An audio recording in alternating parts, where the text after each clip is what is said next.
अब बात करते हैं बच्चों हम डिराइव्ड क्वांटिटीज की। तो डिराइव्ड क्वांटिटीज वो क्वांटिटीज होती हैं बच्चों जो फंडामेंटल क्वांटिटीज से डिराइव हो जाएं, उन क्वांटिटीज को डिराइव्ड क्वांटिटीज कहते हैं। तो derived quantities, those quantities which derive from the fundamental quantities are called derived, और उनकी यूनिट्स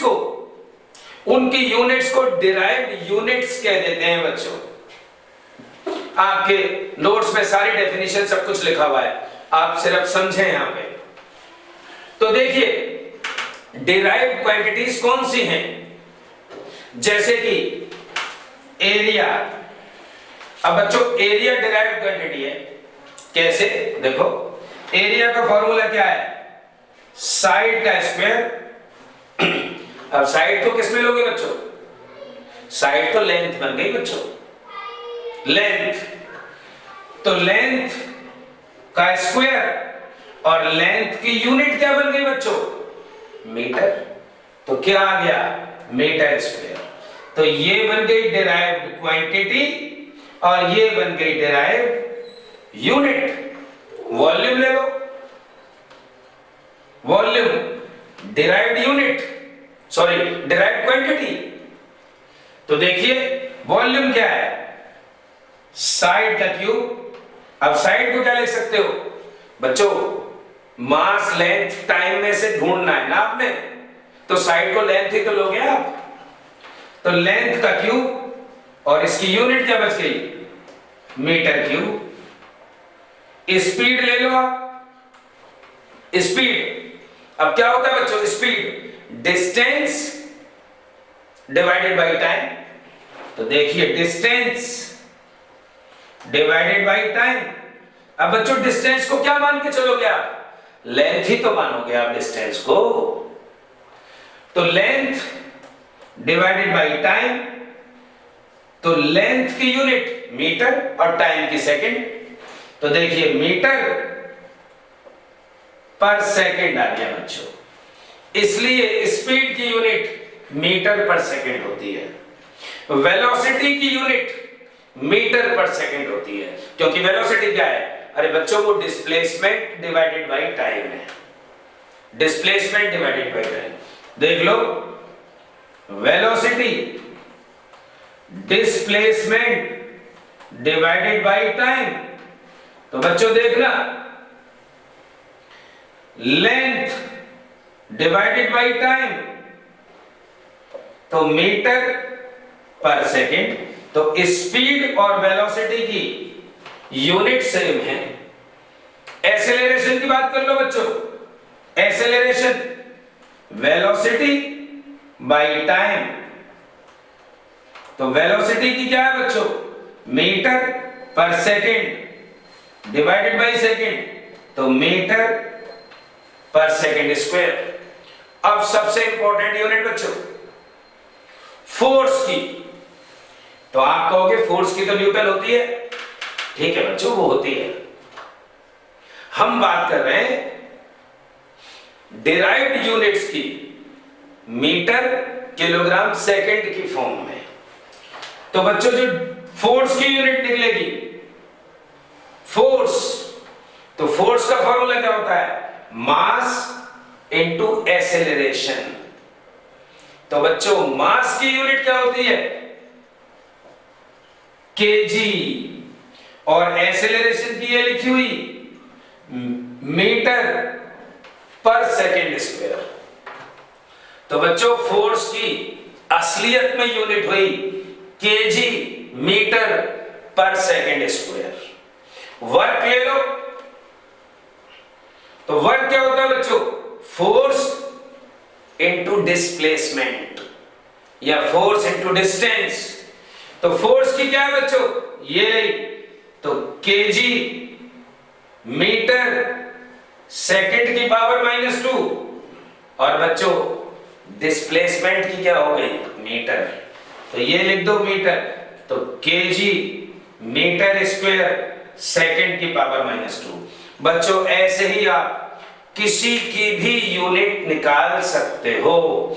तो ये हो गई डिराइव्ड क्वांटिटीज, ये सारी की सारी डिराइव्ड क्वांटिटीज हो गई। और बच्चों ये जो निकल के आई है ये सारी की सारी, ये इनको हम कहेंगे डिराइव्ड यूनिट्स। तो बच्चों आपको पता लगा fundamental quantity, supplementary fundamental quantity, fundamental units, supplementary fundamental units, derived quantities and derived units. अब बच्चों हम बात करेंगे सिस्टम ऑफ यूनिट्स की। तो बच्चों internationally system of unit 3 form में बांटा हुआ है। और वो 3 फॉर्म कौन कौन सी है बच्चों, ध्यान दें। Number 1 MKS।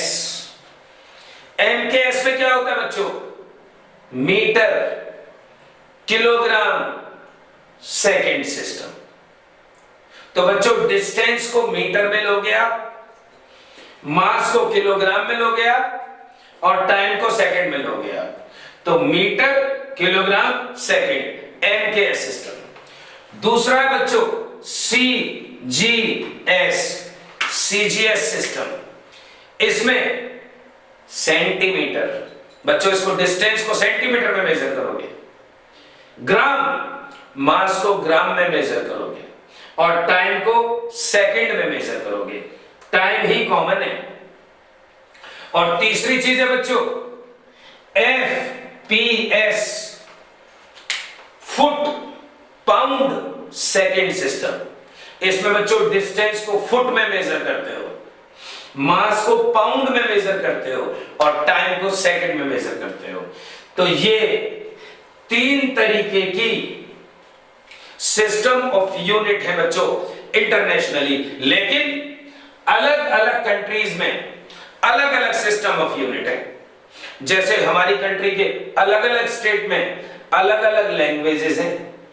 तो बच्चों प्रॉब्लम तो होती है ना, एक स्टेट का पर्सन किसी दूसरे स्टेट के पर्सन से अपनी लैंग्वेज में बातचीत करने लगे तो क्या समझ में आएगा उसके, कुछ भी नहीं। इसी तरीके से एक कंट्री का पर्सन दूसरी कंट्री में जाके अपनी यूनिट्स बोलने लगे तो दिक्कत तो होगी। इसलिए एक नया सिस्टम बनाया गया बच्चों, एक नया सिस्टम बनाया गया, और वो नया सिस्टम बना SI सिस्टम, सिस्टम इंटरनेशनल। और बच्चों सिस्टम इंटरनेशनल में SI सिस्टम में MKS को भेज दिया गया। तो MKS प्लस थोड़ा एडवांस वर्जन करके, डिवीजन मल्टीप्लिकेशन करके, कोहेरेंट बना के, डिवीजन मल्टीप्लिकेशन सब वैलिड है, जो नया सिस्टम बना उसको SI सिस्टम कहने लगे। ध्यान रखना बच्चों, SI सिस्टम के अंदर यूनिट्स की मल्टीप्लिकेशन और डिवीजन अलाउड होती है। तो ये जो सिस्टम बना, अब आज की डेट में सारी दुनिया में SI सिस्टम चल रहा है। तो बच्चों इस तरीके से ये खत्म हुआ सिस्टम ऑफ यूनिट्स।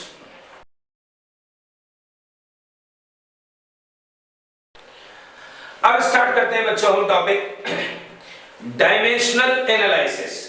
बच्चों इस पे पक्का कंफर्म्ड क्वेश्चन आएगा, पक्का डायमेंशनल एनालिसिस। तो बच्चों डायमेंशनल एनालिसिस में क्या करते हैं हम, देखो बच्चों मास की डायमेंशन m, लेंथ की डायमेंशन l, टाइम की डायमेंशन t। इस पे न्यूमेरिकल पक्का है बच्चों, बिल्कुल कंफर्म। अब आपको होती है और भी है, 7 होती है, फिलहाल 3 की बात करेंगे। तो बच्चों किसी भी चीज की डायमेंशन आप कैसे निकालोगे, how to find dimension and dimensional formula and dimensional equation, तीन चीजें हैं बच्चों। तो देखते हैं जी, जैसे एरिया की डायमेंशन निकालनी है बच्चों, आपको एरिया की फॉर्मूला अप्लाई कर लो, साइड का स्क्वायर, तो बच्चों डायमेंशन क्या आ गई इसकी, एल का स्क्वायर, क्योंकि लेंथ साइड लेंथ में आ गई और लेंथ का स्क्वायर बन गया, तो बच्चों एल स्क्वायर ये बन गई इसकी डायमेंशन। अब वॉल्यूम ले लो बच्चों, तो जब आप इसे पूरा लिखेंगे, पूरा जब आप इसे लिखेंगे तो लिखने का तरीका होगा m0 l स्क्वायर t0। ये बनी बच्चों एरिया की dimensional formula, m0 l0 l square t0। Volume ले लो बच्चों, वॉल्यूम साइड का क्यूब, साइड को किस में लोगे आप, लेंथ में, तो ये बन गई l क्यूब, और पूरी तरह लिखोगे तो m0 l क्यूब t0। ये सिर्फ समझाने के लिए है बच्चों, कुछ नहीं लिखना, कोई लिखने का फायदा नहीं, आपके नोट्स में सब कुछ है। मान लीजिए आप कहते हो वेलोसिटी, वेलोसिटी की डायमेंशन निकालो बच्चों, तो फॉर्मूला तो याद ही होना चाहिए, बिना फॉर्मूले के हम नहीं निकाल पाएंगे कुछ भी। तो वेलोसिटी है बच्चों डिस्प्लेसमेंट डिवाइडेड बाय टाइम, तो बच्चों डिस्प्लेसमेंट को किस में मेजर करोगे आप, लेंथ में, और टाइम को t में, तो लिख दो बच्चों l डिवाइडेड बाय t, तो क्या बन गई डायमेंशन, l t -1। m लिख सकते हो बच्चों पहले, m की पावर 0। मान लो एक्सेलरेशन कहते हो तुम्हें, एक्सेलरेशन फॉर्मूला अप्लाई करो, वेलोसिटी डिवाइडेड बाय टाइम, तो बच्चों वेलोसिटी की डायमेंशन डाल दो, क्या है वेलोसिटी की, l t -1 divided by t, तो क्या बन गया बच्चों, फाइनल डायमेंशन ये बन गई l t -2। और बच्चों अगर मास की फॉर्म में भी लिखना है तो ये बन जाएगी एक्सेलरेशन m0 l t -2। तो बच्चों ये आप समझते जा रहे हैं कि किस तरीके से हम डायमेंशंस निकालते जा रहे हैं अलग अलग चीजों की। अब बच्चों सबसे इंपॉर्टेंट डायमेंशन, सबसे इंपॉर्टेंट,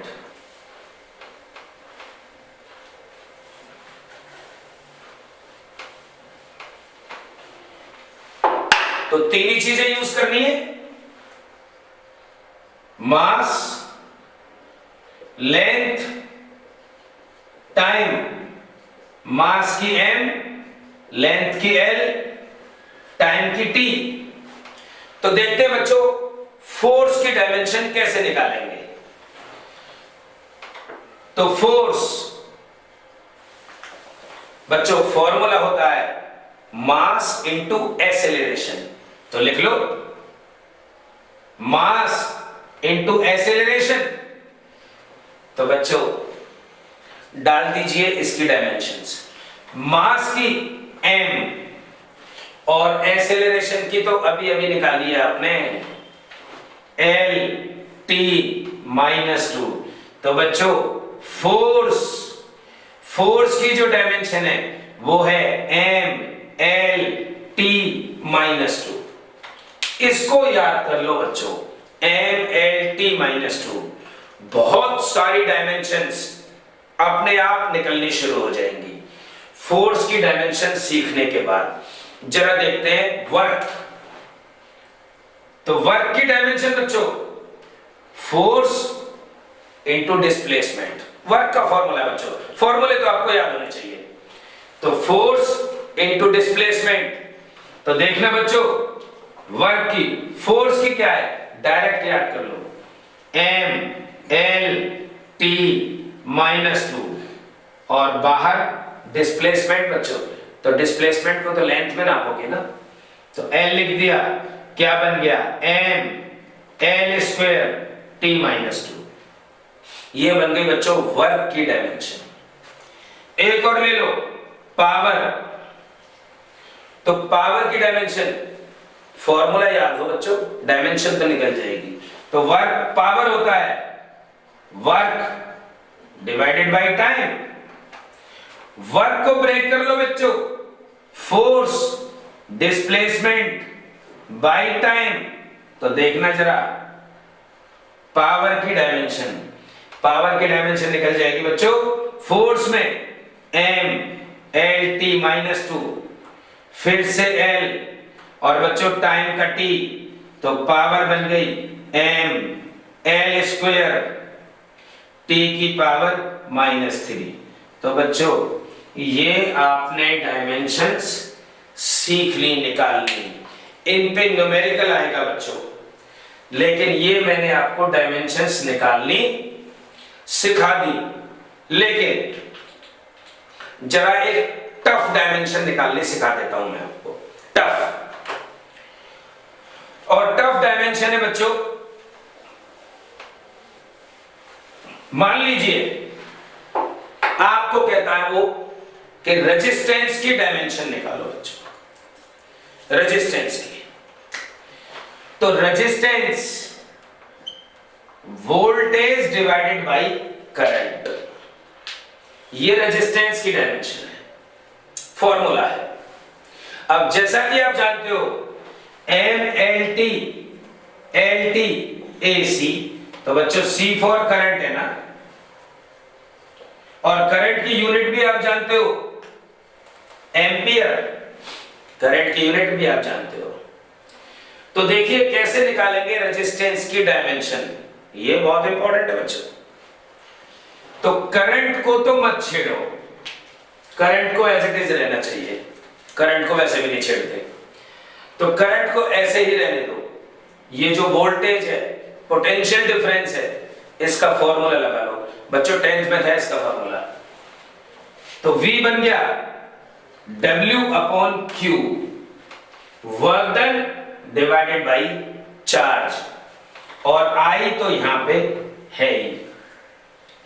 तो R इक्वल टू बच्चों वर्क को तोड़ दो, फोर्स इंटू डिस्प्लेसमेंट, वर्क बन गया force into displacement, divided by I तो बच्चों ये रहा, Q को ब्रेक करो। बच्चों आपको फंडामेंटल में लाना होता है सब कुछ, फंडामेंटल में लाते जाओ लाते जाओ।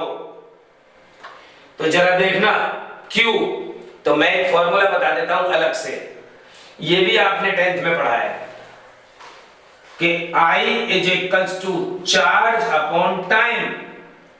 तो बच्चों charge is equals to current into time, apply कर दो बच्चों यहां। तो चार्ज की जगह I इनटू टाइम लिख दो। तो अब लिखते हैं बच्चों हम इनकी सबकी डायमेंशंस।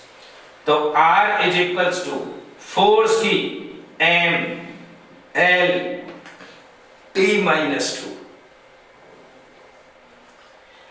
D की बच्चों L हो गई, T की टाइम I इंटू I, ये तो बच्चों I का स्क्वायर हो गया। तो जरा टोटल मिला के देखते हैं, R is equals to M L into L square, ये T ऊपर पहुंच गया बच्चों, तो T की पावर -3, बच गया सिर्फ करंट। तो बच्चों करंट को ऊपर ले जाके एम्पियर लिख दो, एम्पियर, और एम्पियर का सिंबल बनाना है बच्चों आपको A। ये इंटरनेशनल फॉर्मेट है बच्चों, आप इसमें कुछ भी नहीं कर सकते। सबसे लास्ट में आ रहा है करंट एम्पियर, तो सबसे लास्ट में ही लिखना है, पहले नहीं लिख सकते। तो यहां बन जाएगा एम्पियर की पावर -2। तो ये आपकी रेजिस्टेंस की डायमेंशंस आ गई, डायमेंशनल फॉर्मूला आ गया। तीन बातें बताना चाहता हूं मैं आपको, बहुत छोटी छोटी सी बात है। डायमेंशन आप निकालना सीख गए और अच्छी तरह सीख गए। 3 वर्ड सुनो बच्चों। पहला वर्ड बच्चों डायमेंशन, दूसरा वर्ड डायमेंशनल फॉर्मूला और तीसरा वर्ड डायमेंशनल इक्वेशन। तो आखिर ये है क्या? लिसन, MLT -2 फोर्स 1 -2 लिख दिया बच्चों हमने। अगर आपको सिर्फ डायमेंशन निकालनी है फोर्स की, तो बच्चों देखो कैसे लिखेंगे। डायमेंशन 1/m, तो बच्चों डायमेंशंस होती है सिर्फ पावर्स 1 -2। ये तो हुई बच्चों डायमेंशन। तो 1/m 1/l -2/t, तो ये 1 -2 ये तो हुआ बच्चों डायमेंशन। अगर आप ऐसे करके लिखते हो डायमेंशनल फॉर्मूला MLT -2, ये हुआ बच्चों डायमेंशनल फॉर्मूला लिखने का तरीका। आप इसको ऐसे भी लिख सकते हो m की पावर 1 l की पावर 1 t की पावर -2। तीसरी और फाइनल चीज डायमेंशनल इक्वेशन। तो बच्चों इसमें इज इक्वल्स टू एक इक्वेशन की फॉर्म में आना चाहिए। और क्या है वो कि F is equals to M L T -2। तो बच्चों ये पूरा मिलके बन गया डायमेंशनल इक्वेशन, और ये खत्म होता है टॉपिक आपका।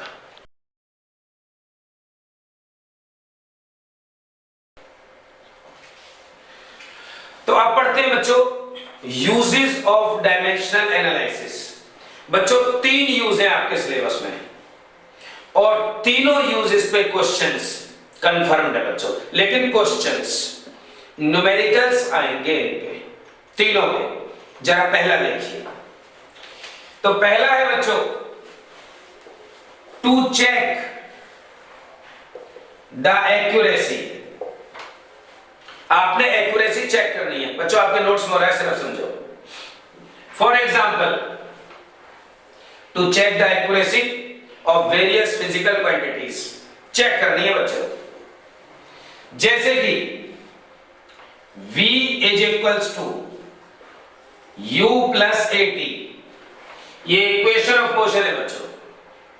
इसमें लिखा होगा कि v वेलोसिटी है, u भी वेलोसिटी है, u इनिशियल वेलोसिटी है, v फाइनल वेलोसिटी है, a एक्सेलरेशन है और t टाइम है। ये आपको लिखा मिलेगा बच्चों।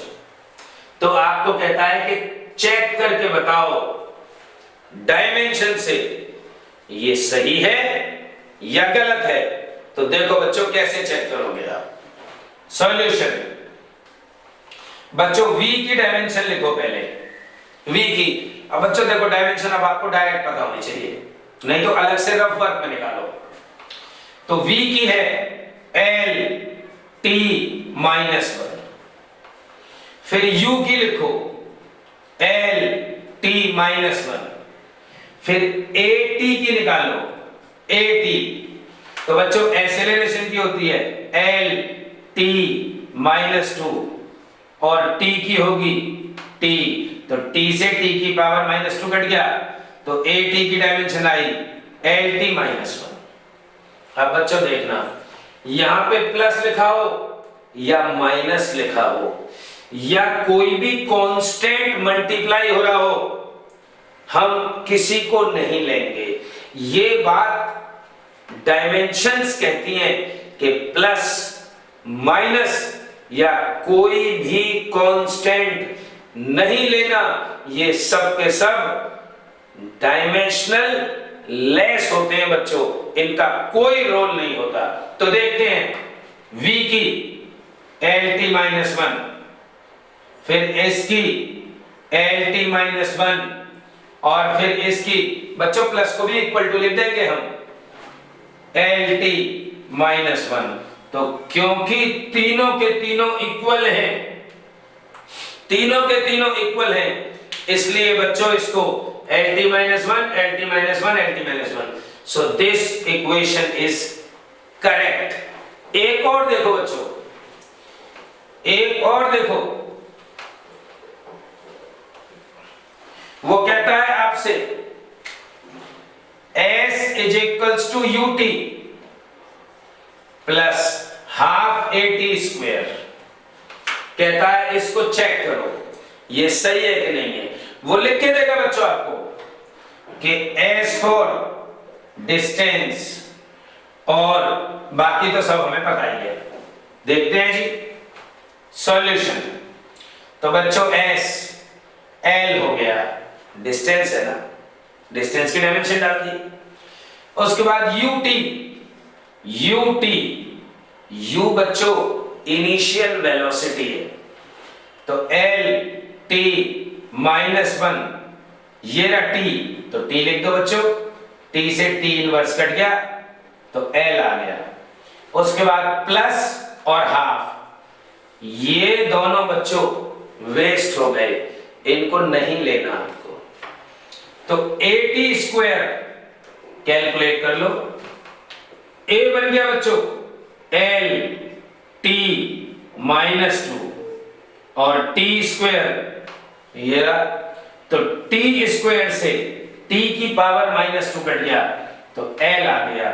तो बच्चों L = L, it means this equation is correct. एक और देखो बच्चों, एक और देखो, माना वो आपसे कहता है कि V² - U² 2AS, चेक कर लेते हैं डायरेक्ट। V फाइनल वेलोसिटी है, तो LT-1 का स्क्वायर मतलब L² T की -2, फिर माइनस को माइनस नहीं लिखना बच्चों, इज इक्वल्स टू है, माइनस हो प्लस हो सब इक्वल है। तो U² क्या बन गया LT-1 का स्क्वायर, तो क्या बच गया L² T की -2। अब बच्चों इज इक्वल्स टू 2AS, तो 2 का तो कोई रोल नहीं, AS इक्वल टू A का LT-2, S का L, तो L² T की -2। तो बच्चों देख लो L² T -2, L² T -2, L² T -2, तो ये बन गया बच्चों आपकी करेक्ट डायमेंशन। तो इस तरीके से पहला फेज आपका कि to check the accuracy of various physical quantity खत्म हो गया। एक छोटा सा नोट सुन लो बच्चों, यहां छोटा सा नोट, मान लो कि यहां पे माइनस लग गया और यहां पे 1/5 लिख दिया, बच्चों आंसर तो फिर भी यही आएगा। अब ये इक्वेशन गलत है लेकिन डायमेंशन से ठीक आ रही है, तो हम और आप इसमें कुछ नहीं कर सकते, क्योंकि हमें तो एक्यूरेसी चेक करनी है डायमेंशन से। तो बच्चों ये डायमेंशन की गलती है कि वो कभी कभी गलत चीजों को भी सही बता देती है, हम इसमें कुछ नहीं करेंगे। ये इक्वेशन गलत होते हुए भी हमें सही लिखनी ही पड़ेगी। खत्म होता है पहला टॉपिक।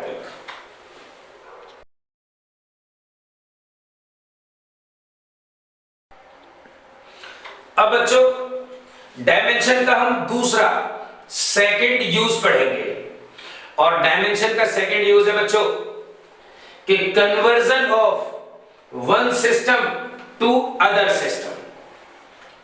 मतलब जैसे MKS सिस्टम को CGS सिस्टम में कन्वर्ट करना, MKS को CGS में, तो बच्चों उसके लिए फॉर्मूला आप यूज करो ये N2 is equals to N1, M1 divided by M2 की पावर A। ये फॉर्मूला है बच्चों। L1 डिवाइडेड बाई L2 की power B, T1 divided by T2 की पावर C। तो आपने बच्चों कन्वर्जन करना है 1 न्यूटन को डाइन में। बच्चों न्यूटन SI यूनिट है फोर्स की, MKS बोल सकते हो। और डाइन जो है बच्चों, डाइन वो CGS यूनिट है। तो न्यूटन SI यूनिट है फोर्स की और डाइन CGS यूनिट है फोर्स की। तो बच्चों आपको SI से CGS में कन्वर्ट करना है। तो देखो कैसे कन्वर्ट करोगे। डाइन कन्वर्ट करना है बच्चों, CGS में कन्वर्ट करना है। तो जो जिसमें कन्वर्ट करना हो वो ये लिखा होता है N2, इसमें कन्वर्ट करना है इज इक्वल्स टू, ये वैल्यू बच्चों उसकी होती है जो यहां लिखी हुई है 1 न्यूटन। तो बच्चों ये N1 1 बन गया। तो 1 न्यूटन N1 बन गया बच्चों। अब न्यूटन क्या है, MKS है ना। तो बच्चों ऊपर MKS हो गया, क्योंकि यहां ये वाला आके लिख रहा है। देखो ये आके यहां बनेगा, तो ये तो न्यूटन है ना, MKS है। तो अब ये MKS बन गया और नीचे नीचे बन गया बच्चों CGS यूनिट, CGS यूनिट बन गया बच्चों। तो देखते हैं कैसे। Now N2 is equals to, यहां तो हो गया बच्चों 1, यहां 10 होता 10 न्यूटन तो यहां 10 लिखते, यहां 20 न्यूटन होता तो 20 लिखते, 50 न्यूटन होता तो 50 लिखते। अब देखते हैं आगे। तो बच्चों M, तो MLT का क्या मतलब होता है बच्चों, M मास, L लेंथ, T टाइम। तो लो बच्चों मास यहां बन गया किलोग्राम और CGS में क्या बन जाएगा, ये ग्राम की पावर A। लेंथ मीटर, यहां पे सेंटीमीटर की power B। Second divide by second की पावर C। अब बच्चों ABC अगर हमें मिल जाए तो बात बन जाएगी। तो बच्चों अगर आपको ABC ढूंढना है तो ABC के लिए आपको जो कन्वर्ट कर रहे हो उसको देखो वो कौन है, वो है फोर्स। तो फोर्स की डायमेंशन लिख लो। देखिए फोर्स M L T -2। तो बच्चों M की पावर 1 है तो यहां M की पावर 1, तो A को 1 लिख देना। L की पावर 1 है तो यहां पावर 1 लिख देना। और T की पावर -2 है तो T की पावर -2 लिख देना। तो देखो बच्चों 1 1 -2 बन गया ये। तो देखिए क्या होगा, N2 = 1। बच्चों किलोग्राम में 1000 ग्राम होते हैं, तो 1000 G डिवाइडेड बाई G की पावर 1। 1 मीटर में 100 सेंटीमीटर होते हैं, तो 100 सेंटीमीटर डिवाइड बाय सेंटीमीटर की पावर 1। सेकंड से तो सेकंड कट ही गया, 1 की पावर -2। तो बच्चों जरा देखना, ग्राम से ग्राम गया, सेंटीमीटर से सेंटीमीटर गया, तो N2 की वैल्यू आई बच्चों 10 की पावर 5। इसका मतलब 1 न्यूटन इज इक्वल्स टू 10 की पावर 5 डाइन।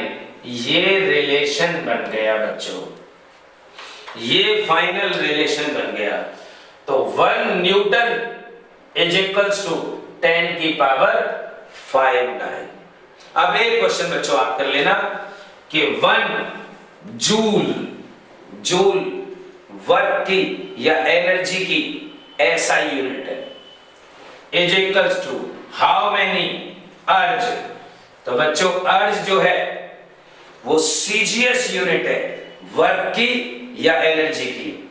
बच्चों कुछ चेंज नहीं है, कुछ भी चेंज नहीं है, सब कुछ एज इट इज है, सब कुछ एज इट इज है। बदलेगा तो क्या बदलेगा? फोर्स की जगह, फोर्स की डायमेंशन की जगह वर्क की या एनर्जी की डायमेंशन यूज करनी है बच्चों। तो क्या है वर्क की dimension? W is equals to m l square t minus 2। तो बच्चों यहां 1 माइनस 2 की जगह 1 यहां पे 2 हो गया बच्चों, और ये माइनस 2 है ही, यहां पे 2 हो गया बच्चों, ये माइनस 2 है ही, यहां पे 2 हो गया, और जो आंसर आया वो 10 की पावर 7 आ गया। और हमें पता लगा कि 1 जूल 10 की पावर 7 अर्ज हो गया। बाकी न्यूमेरिकल्स बच्चों आपको आपकी ऑफिशियल क्लास में कराए जाएंगे, ये आपको सिखाने के लिए हो गया। तो बच्चों दूसरा भी conversion of one system into other भी खत्म हो गया आपका।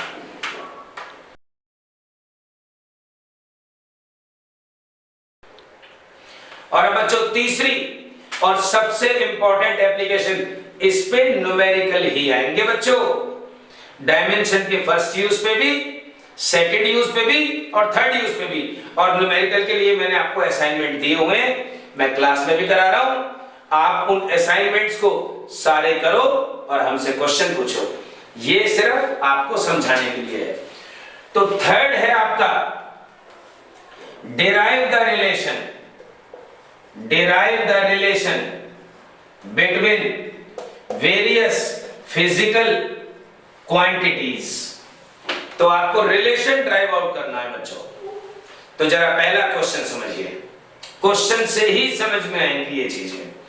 तो डिराइव द रिलेशन में मान लो आपको न्यूमेरिकल ऐसे आता है बच्चों कि एक रेन ड्रॉप आ रही है ऊपर से नीचे, तो वो जो रेन ड्रॉप ऊपर से नीचे आ रही है उस पे जो फोर्स लग रही है बच्चों, वो फोर्स है F, directly depend on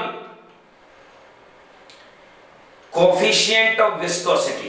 coefficient of viscosity होता है बच्चों कि कौन सी चीज कितनी गाढ़ी है, तो कोफिशिएंट ऑफ विस्कोसिटी होता है ईटा। ये नंबर 1 हुआ आपका ईटा, इसको बोलते हैं बच्चों eta, eta coefficient of viscosity. Number 2, force depend on radius of the spherical drop. Drop की रेडियस पे डिपेंड कर रही है फोर्स। और तीसरा है बच्चों कि force depend on velocity of the liquid drop moving in downward direction. तो तुमसे कहता है बच्चों कि डिराइव द पॉसिबल रिलेशन। बहुत जरूरी है समझना बच्चों, एक 3 मार्क्स का न्यूमेरिकल इस पे कंफर्म्ड है और बहुत सारे क्वेश्चन है बच्चों, क्वेश्चन कोई भी आ सकता है। तो देखते हैं सॉल्यूशन। लिखने का तरीका देखो बच्चों, F डिपेंड्स ऑन ईटा की पावर A, R की पावर B और वेलोसिटी की पावर C। और बच्चों हमें किसी भी तरीके से ये A, B और C की वैल्यू निकालनी है। तो F is equals to constant, eta की A, R की B, वेलोसिटी की C। Let it be equation number X। हमें पता है बच्चों कि K की वैल्यू 6 पाई है, पता है मुझे, लेकिन हम लिख नहीं सकते यहां पे क्योंकि डायमेंशनल मेथड अलाउ नहीं करता लिखना। पता होने के बावजूद भी यू कांट राइट, तो क्या करते हैं हम, इन सब की डायमेंशन पुट करते हैं बच्चों। तो यूज डायमेंशन, तो डायमेंशंस को यूज करके बच्चों देखिए कैसे करेंगे, काफी ज्यादा इंपॉर्टेंट सीख रहे हो आप। यस बच्चों, तो f की dimension m l t minus 2, यहां बच्चों f की डायमेंशन लिख ली। फिर k कांस्टेंट की कोई डायमेंशन नहीं होती। फिर लिखोगे बच्चों ईटा की डायमेंशन कुछ दिन के लिए याद रखो बच्चों। ईटा की जो डायमेंशन है वो m l minus 1 t minus 1 है। इसको याद रखना पड़ेगा कुछ टाइम के लिए, m l minus 1 t minus 1। तो देखो बच्चों यहां पे m l minus 1 t minus 1 की पावर हो गई a। फिर बच्चों r रेडियस, ये तो लेंथ हो गई, इसकी पावर हो गई b। और बच्चों वेलोसिटी की डायमेंशन हो गई lt माइनस 1 की पावर c। तो बच्चों ये इस तरीके से बन गया। इसको पावर्स को खोल लो बच्चों। तो m l t minus 2 is equals to, ध्यान दो बच्चों, m की पावर a, l की पावर माइनस a, t की पावर माइनस a, l की पावर b, l की पावर c, t की पावर माइनस c, ये बना। तो m l t माइनस 2। और बच्चों वही रूल लगा दो कि when bases are same powers will add। तो m की पावर a,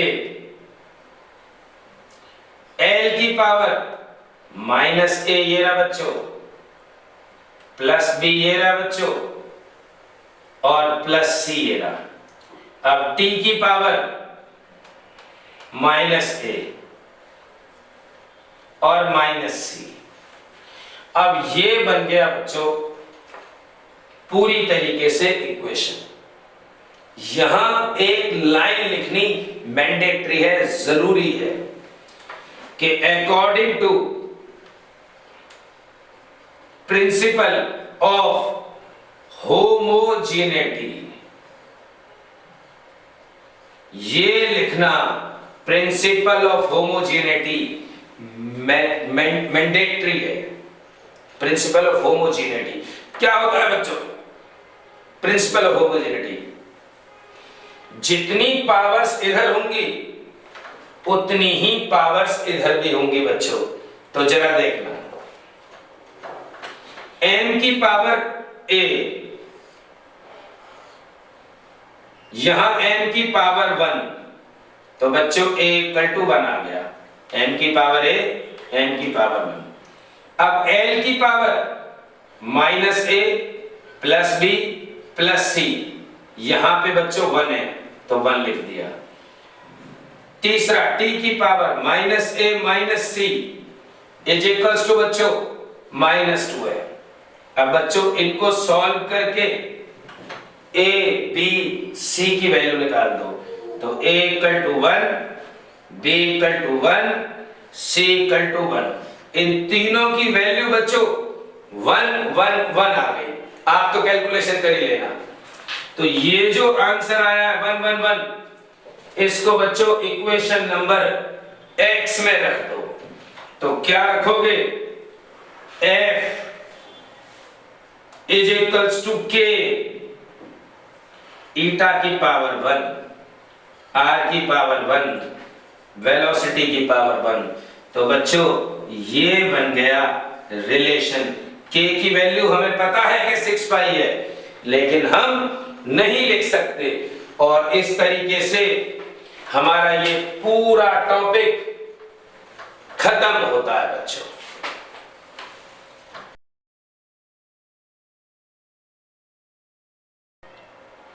अब डिस्कस करते हैं बच्चों हम डिस्टेंस मेजरमेंट की। अब बच्चों डिस्टेंस मेजरमेंट जो है वो दो टाइप का है। पहला डायरेक्ट डिस्टेंस मेजरमेंट। अब डायरेक्ट डिस्टेंस मेजरमेंट तो बच्चों कोई भी कर ले। मुझे अपनी हाइट नापनी है, स्केल से मेजर कर ली, बात खत्म हो गई। इस मार्कर की लेंथ नापनी है, स्केल से मेजर कर ली, तो ये तो मीटर स्केल से मेजर कर लोगे, डायरेक्ट मेथड। अब बच्चों अगर थोड़ी और छोटी है तो आपने अपने लैब में यूज करोगे स्क्रू गॉज और वर्नियर कैलिपर, दोनों प्रैक्टिकल है बच्चों आपके, तो ये बड़ा आसान है, आप मेजर कर लोगे। लेकिन बच्चों अगर आपने मून की डिस्टेंस मेजर करनी हो तो कहां स्केल लगाओगे? तो अगर आपको मून की डिस्टेंस मेजर करनी है तो उसके लिए बच्चों इनडायरेक्ट डिस्टेंस मेजरमेंट होता है। और इनडायरेक्ट डिस्टेंस मेजरमेंट में हम आपको पहला टॉपिक पढ़ाएंगे पैरेलैक्स मेथड, मतलब मून की हाइट निकालना, मून की डिस्टेंस निकालना अर्थ सरफेस से। तो देखो बच्चों मून की डिस्टेंस आप कैसे निकालोगे? एक कॉन्सेप्ट सुनना जरा पहले। बच्चों जब हम पैदल चलते हैं तो पैदल चलते टाइम हमें ऐसा महसूस होता है कि हमारे साथ साथ मून भी चल रहा है, सन भी चल रहा है हमारे साथ साथ। तो आखिर वो क्या कॉन्सेप्ट है? लेकिन जो आसपास की बिल्डिंग है वो लगता है हमें कि वो तो पीछे जा रही है। तो ऐसा क्यों होता है? तो इसका रीजन सुनो बच्चों। जिन चीजों का एंगल हमारी आंखों के साथ 1/100 डिग्री से ज्यादा बन रहा है, वो चीजें हमें अपने साथ चलती हुई नजर आती हैं। 1/100 से कम बन रहा है, बात पे ध्यान दो। जिन चीजों का एंगल हमारी आंखों के साथ 1/100 डिग्री से कम बन रहा है बच्चों, वो हमें अपने साथ चलती नजर आती हैं। और जिनका ज्यादा बन रहा है एंगल, वो हमें अपने से पीछे चलती हुई नजर आती हैं। तो बच्चों मून का जो एंगल है, सन का जो एंगल है, वो बहुत बहुत ज्यादा कम बनता है हमारी आंखों के साथ। इसलिए मून, सन, स्टार्स वगैरह हमें अपने साथ चलते नजर आते हैं। तो मैं आपको बता दूं कि पैरेलैक्स मेथड से आप डिस्टेंस मेजरमेंट कैसे करोगे। ये ले लो बच्चों मून, और ये रहा बच्चों अर्थ सरफेस। अब इस अर्थ सरफेस से आप मून को देख रहे हो, तो मून के साथ साथ आप दो स्टार्स भी देख लो। एक सिंगल स्टार, उसकी दो पोजीशन। तो देखो बच्चों टेलीस्कोप लो और टेलीस्कोप में एंगल मेजर हो जाता है। तो क्या करो आप कि टेलीस्कोप से पहले मून को, मून का सेंटर या यहां पे फोकस करो, और यहां मून को फोकस किया। उसके बाद एक स्टार को फोकस करो बच्चों उसी टेलीस्कोप से। ये राजी कोई एक स्टार, तो ये स्टार और मून के बीच में एंगल बन गया, और ये एंगल बन गया θ1। अब क्या करो आप कि अर्थ पे मूव करते चले जाओ, मूव करते चले जाओ, मूव करते चले जाओ, और बच्चों इस स्टार को देखते रहो। जब इस स्टार को आप देखते रहोगे तो क्योंकि स्टार हमसे बहुत बहुत ज्यादा दूर है, तो स्टार हमारे साथ साथ साथ साथ चलता हुआ हमें नजर आएगा। तो जब आप पोजीशन ए से पोजीशन बी पे पहुंच गए तो फिर से आप देखो, मून को देखो, और ये स्टार यहां से यहां पहुंच गया, इस स्टार को देखो। तो बच्चों यहां जो एंगल बना ये बन गया θ2। अब आप कहोगे कि जब स्टार चला तो मून भी तो चला, नो डाउट बच्चों चला, लेकिन स्टार्स तो बहुत बहुत ज्यादा दूर है ना, मून तो कंपैरेटिवली फिर भी पास है।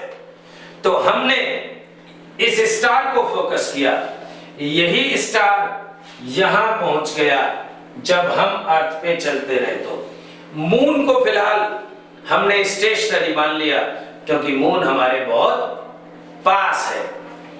अब ये एंगल यहां पे इस एंगल के इक्वल हो गया और ये वाला एंगल यहां पे इस एंगल के इक्वल हो गया, तो θ1 θ2। और बच्चों ये टोटल एंगल मिलके यहां थीटा मान लो। अब मैथ्स में एक फॉर्मूला है बच्चों आपके यहां, छोटी क्लास में आपने पढ़ा है कि angle equal to arc divided by radius. और आपने मैथ्स में पढ़ा होगा कि एंगल के सामने वाली साइड को आर्क बोलते हैं। वैसे ये जो AB डिस्टेंस है जो अर्थ पे आपने ट्रेवल करी है, इसका नाम बेसिस होता है बच्चों, बेसिस। तो देखते हैं एंगल के सामने वाली साइड को आप आर्क कहोगे तो ये रहा एंगल थीटा, ये तो टेलीस्कोप में मेजर हो गया बच्चों। तो theta is equals to arc AB हो गई। तो AB डिस्टेंस तो अर्थ पे मेजर कर लिया ना हमने, डिवाइडेड बाय रेडियस, तो यहां से लेके यहां तक ये R ले लो बच्चों, तो ये R हो गई रेडियस। मतलब अर्थ से मून की डिस्टेंस अप्रोक्सीमेट, तो ये R निकालने के लिए AB divided by theta angle. तो बच्चों ये जो R डिस्टेंस है, ये अर्थ से मून की डिस्टेंस आपको पता लग गई। तो इस मेथड से आप मून की डिस्टेंस निकाल सकते हो। ये पैरेलैक्स मेथड होता है, डिटेल आप अपने नोट्स में पढ़ो। और इस तरीके से मून की जो हमें डिस्टेंस पता लगी वो लगी 3,84,000 किलोमीटर्स अप्रोक्सीमेट। तो ये खत्म होता है आपका parallax method topic, parallax method. तो ये इनडायरेक्ट डिस्टेंस मेजरमेंट था। ओके जी,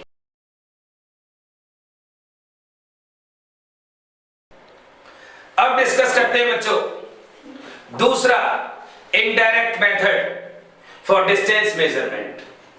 मान लो कि किसी फाइटर प्लेन की हाइट आपको निकालनी है। आप अर्थ पे बैठे, एक फाइटर प्लेन ऊपर से आ रहा है बॉर्डर पे, और आपको उसकी हाइट निकालनी है क्योंकि आपको मिसाइल फायर करनी है, उसको मारना है। किसी और कंट्री का आ गया वो, तो उसके लिए रडार सिस्टम होता है बच्चों, रडार। इसकी फुल फॉर्म होती है रेडियो डिटेक्शन एंड रेंजिंग। इसकी फुल फॉर्म है, आपके नोट्स में लिखा हुआ है, उससे डिटेल पढ़े। अब देखिए किस तरीके से रडार सिस्टम काम करता है। ये यहां पे मान लीजिए रडार सिस्टम लगा हुआ है अर्थ पे। अब बच्चों हर टाइम इस रडार सिस्टम से रेडियो वेव्स स्पेस में जा रही हैं। अचानक कोई फाइटर प्लेन इसके रास्ते में आ गया तो क्या होगा कि ये जो रेडियो वेव्स जा रही हैं ये इससे रिफ्लेक्शन होके वापस आ जाएंगी। जब रिफ्लेक्शन होके वापस आ जाएंगी तो ये ऐसे वेव्स गई और ऐसे वापस आ गई, और इस रडार सिस्टम ने उन्हें नोट कर लिया। तो रेडियो वेव्स की स्पीड जाते हुए की स्पीड ऑफ लाइट के बराबर है c, और आते हुए भी स्पीड ऑफ लाइट के बराबर है c। यहां से यहां तक की डिस्टेंस बच्चों आपने s मान ली, s फॉर डिस्टेंस है यहां पे। तो क्या हुआ, यहां से यहां तक वेव्स गई, रिफ्लेक्ट होके वापस आई, तो जो टोटल डिस्टेंस हुई वो टोटल डिस्टेंस हो गई 2s। जो टाइम यूज हुआ बच्चों वो हुआ t। यहां पे वॉच लगी होती है रडार सिस्टम में, उस वॉच का नाम होता है शेक वॉच।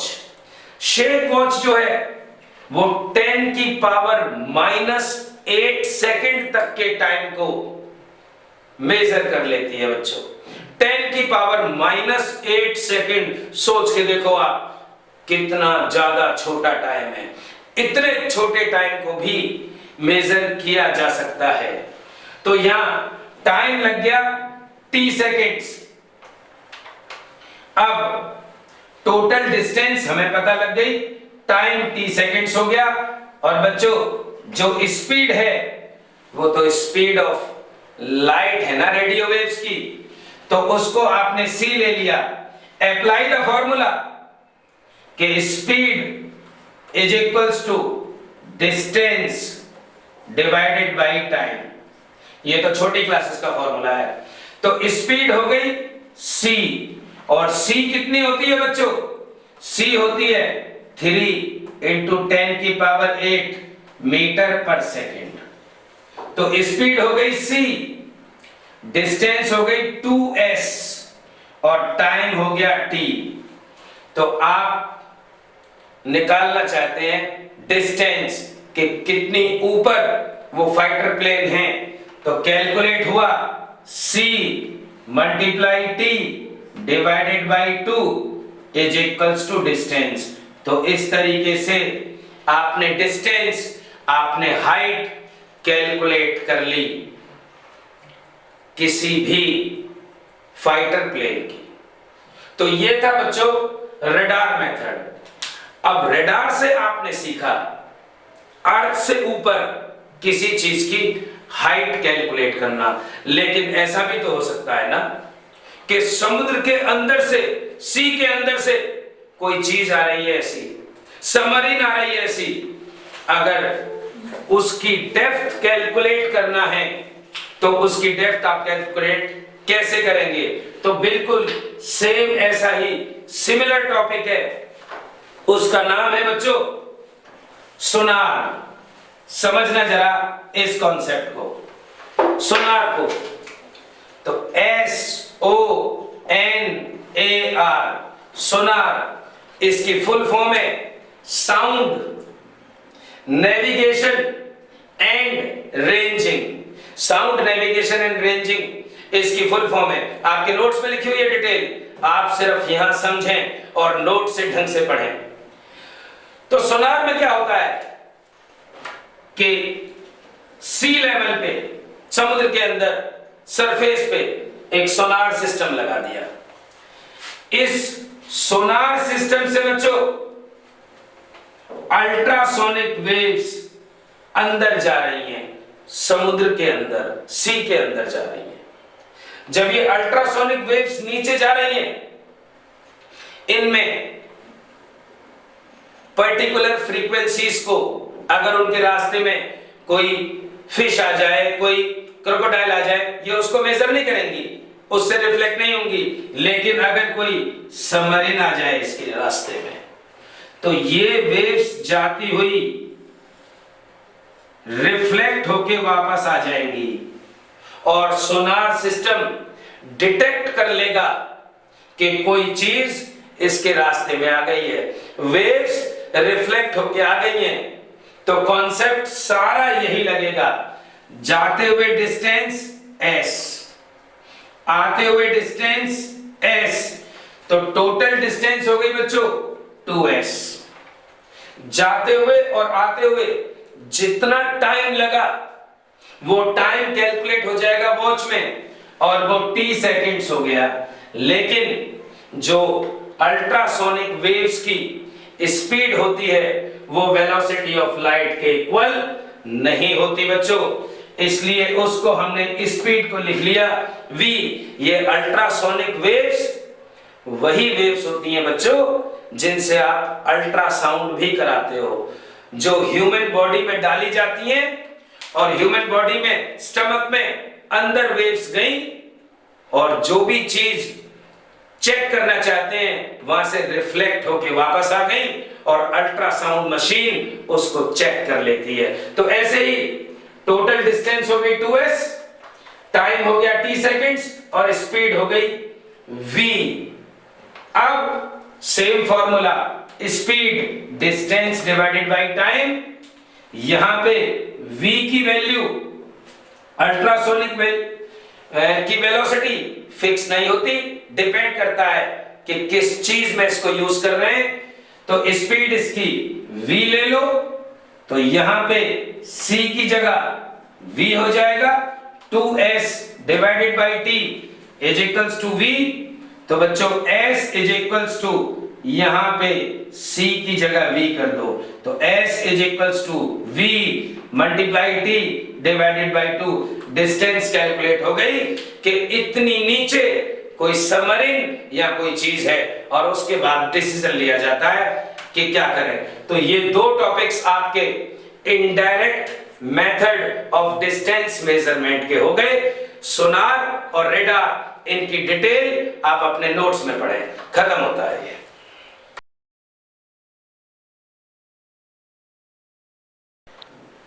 अब डिस्कस करेंगे डायमीटर ऑफ मून।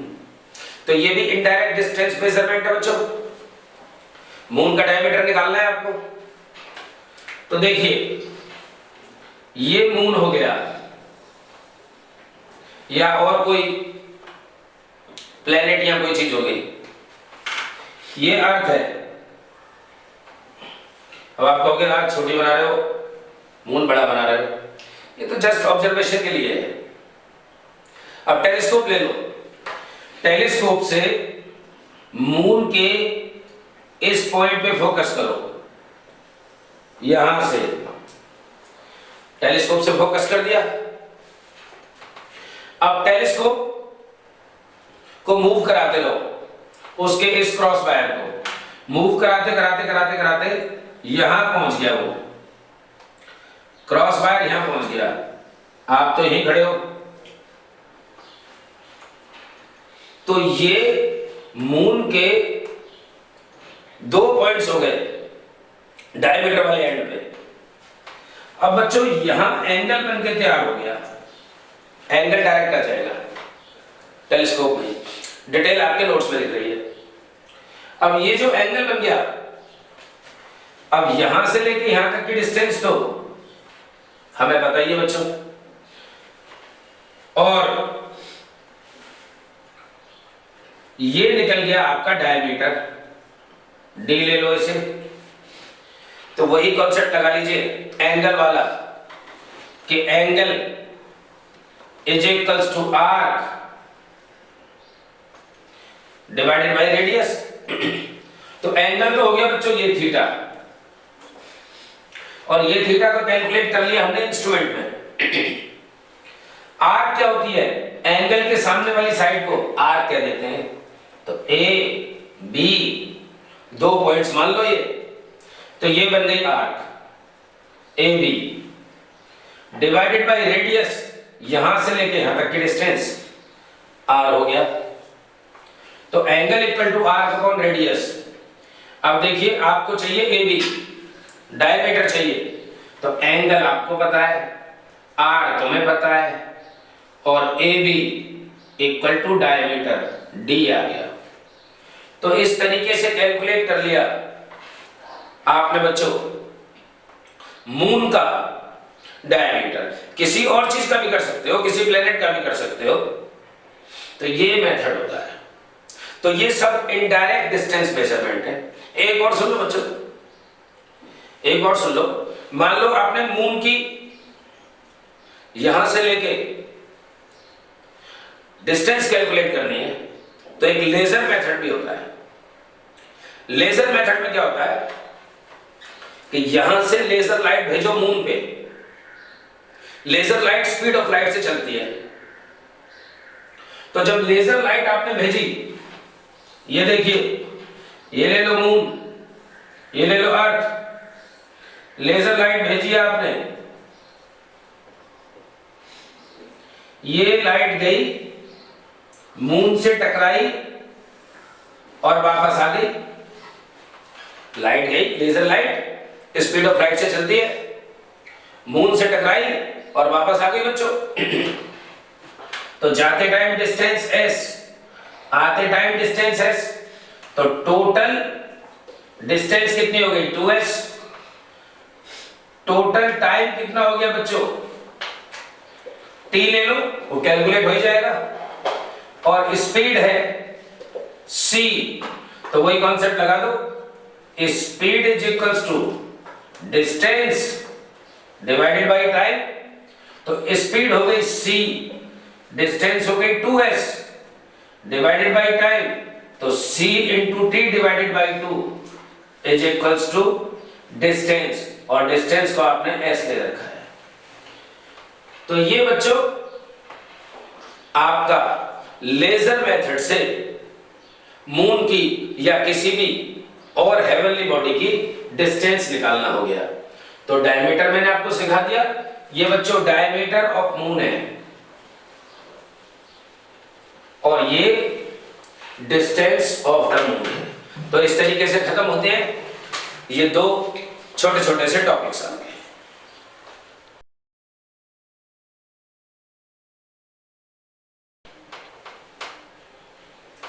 अब डिस्कस करते हैं बच्चों साइज ऑफ ऑयलिक एसिड, उसकी थिकनेस हमने निकाल ली है। बहुत इंपॉर्टेंट टॉपिक है ये, डिटेल आपके नोट्स में है। इसमें क्या करोगे आप कि 1 सेंटीमीटर क्यूब वॉल्यूम ले लो एसिड का, या 1 ml ले लो, ऐसे मान लो, और 20 सेंटीमीटर क्यूब या क्यूबिक सेंटीमीटर आप बच्चों एल्कोहल ले लो, 20 सेंटीमीटर क्यूब। जरूरी नहीं है कि 20 लो, ये कोई क्रैम करने वाली बात थोड़ा है। 30 ले लो, 40 ले लो, जितने मर्जी लो। अब क्या करोगे आप कि इस 1 क्यूबिक सेंटीमीटर एसिड को, ये एल्कोहल है बच्चों, इसको इसमें मिला दो, इन दोनों का मिक्सचर बना दो। तो बच्चों ये सॉल्यूशन बन गया, ये सॉल्यूशन बन गया 1 डिवाइडेड बाई 20, यानी कि 1 ml 20 ml में आपने मिला दिया। ये एसिड है, ये एल्कोहल है, तो सॉल्यूशन बनके तैयार हो गया बच्चों 1/20। अगर आप यह 30 लेते तो सॉल्यूशन बन जाता 1/30, 40 लेते तो सॉल्यूशन बन जाता 1/40, जितना भी लेते। उसके बाद क्या करो बच्चों कि ये जो तुम्हारा सॉल्यूशन बना 1/20, इसमें से, इस मिक्सचर में से, इस सॉल्यूशन में से फिर से 1 क्यूबिक सेंटीमीटर वॉल्यूम ले लो। तो 1 cc, इसमें से 1, यानी कि इस सॉल्यूशन में से 1 मिलीलीटर ले लो, मिलीलीटर की फॉर्म में, ml की फॉर्म में पढ़ना चाहते हो तो। और बच्चों फिर दोबारा से मिला दो 20 cc एल्कोहल में। तो ये तो मिक्सचर है और ये फिर से एल्कोहल है बच्चों, और फिर से इसको इसमें मिला दो बच्चों। अब 1 cc का मिक्सचर 20 cc एल्कोहल में फिर से मिला दिया, तो ये जो सॉल्यूशन बन के आएगा बच्चों, ये आएगा 1/400। ये तरीका होता है 1/400 बनाने का। तो क्योंकि 20 लिया है दोनों बार, इसलिए 1/400 बन गया है। 30 लेते तो 1/900 बन जाता, 40 लेते तो 1 डिवाइडेड बाई 1600 बन जाता। अब क्या करेंगे कि ये जो हमारा सॉल्यूशन है, इसको बच्चों पानी के ऊपर डाल दो, स्टिल वाटर होना चाहिए, पानी के ऊपर डाल दो, इसकी एंड ड्रॉप्स डाल दो, इसकी एंड ड्रॉप्स इसकी पानी के ऊपर, पानी बिल्कुल स्टिल रुका हुआ पानी होना चाहिए। जब तुमने इसकी एंड ड्रॉप्स डाल दी तो थोड़ी देर में क्या होगा कि एल्कोहल एवोपरेट हो जाएगा बच्चों, एल्कोहल गायब हो जाएगा, तो सिर्फ एसिड बचा, एसिड उसके ऊपर फैल गया बच्चों, एसिड उसके ऊपर फैल गया। अब ट्रेस पेपर लेके उस पानी के ऊपर रख दो तो लेंथ और विड्थ आ जाएगी उसकी। तो कैसे करोगे इसका फाइनली एक्सप्रेशन देखना, वॉल्यूम ऑफ एन ड्रॉप्स कितना हो गया, N drops N times volume, भाई वी फॉर वॉल्यूम है, एन ड्रॉप्स का वॉल्यूम कितना हो गया एन वी, और बच्चों सॉल्यूशन कितना है 400, 1/400। तो amount of acid in given solution कितना हो जाएगा NV डिवाइडेड बाय 400। 900 होता बच्चों ये, तो 900 से डिवाइड कर देते जितना भी होता, तो NV डिवाइडेड बाय 400। तो बच्चों थिकनेस कैसे निकल आएगी, थिकनेस देख लो ना, थिकनेस इज इक्वल्स टू, ये तो हो गया वॉल्यूम वाला पार्ट, एरिया से डिवाइड कर दो, एरिया से डिवाइड करोगे तो थिकनेस आ जाएगी। आप कहोगे एरिया से डिवाइड क्यों करा, देख लो, चेक कर लो भाई, अगर इस एरिया को आप यहां ले आओ तो एरिया इनटू थिकनेस, वॉल्यूम ही तो बन गया, ये वॉल्यूम बन गया, और ये भी वॉल्यूम है, ये भी तो वॉल्यूम है, तो volume equal to volume, dimensionally correct हो गया। तो अगर तुम्हें थिकनेस चाहिए खाली तो एरिया से यहां डिवाइड हो जाएगा ना। तो इस तरीके से T is equals to thickness of acid is equals to N मतलब number of drops, V by 400 volume हो गया, और डिवाइडेड बाय एरिया। तो इस तरीके से ये बहुत इंपॉर्टेंट टॉपिक आपका खत्म हो गया बच्चों।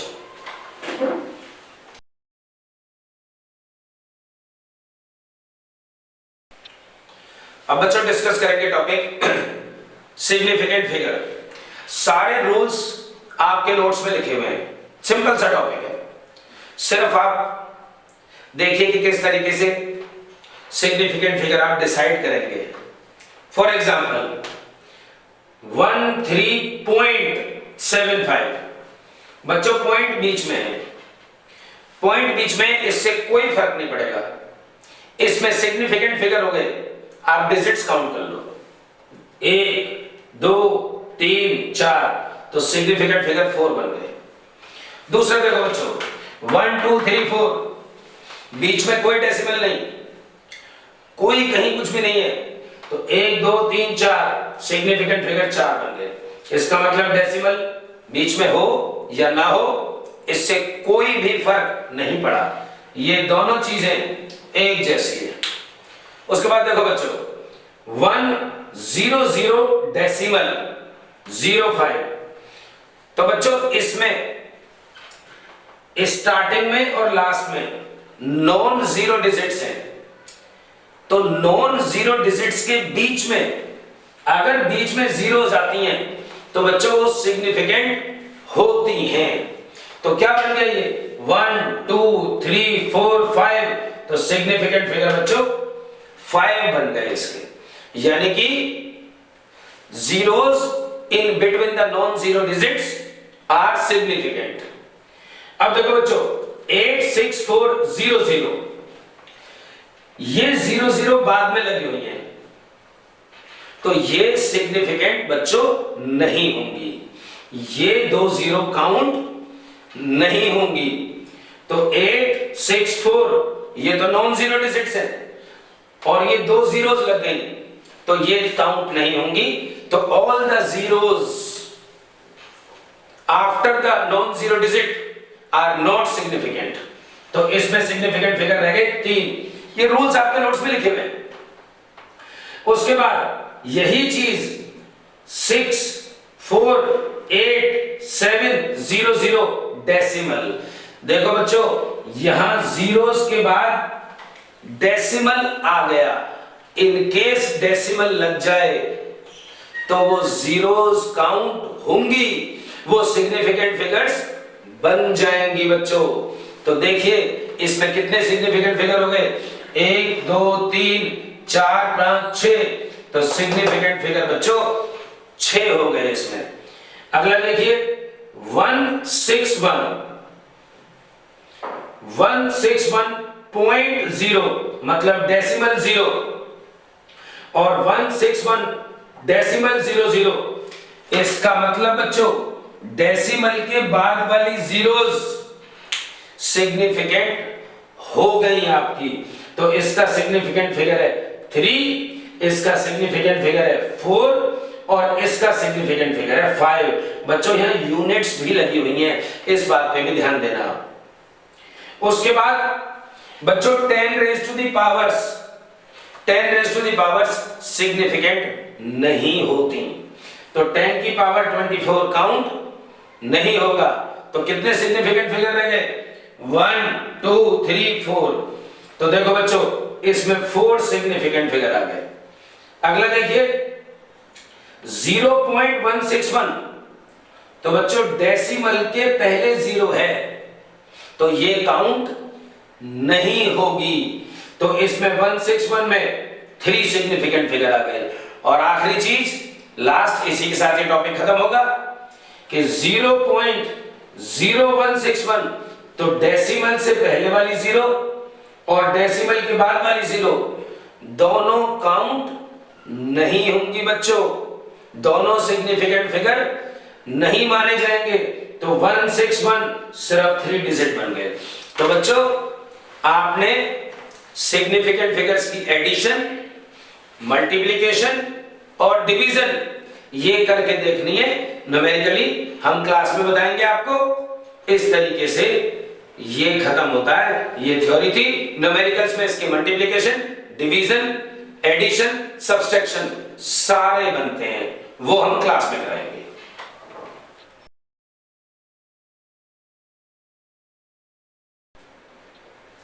अब डिस्कस करते हैं बच्चों एरर टॉपिक, बहुत इंपॉर्टेंट टॉपिक है।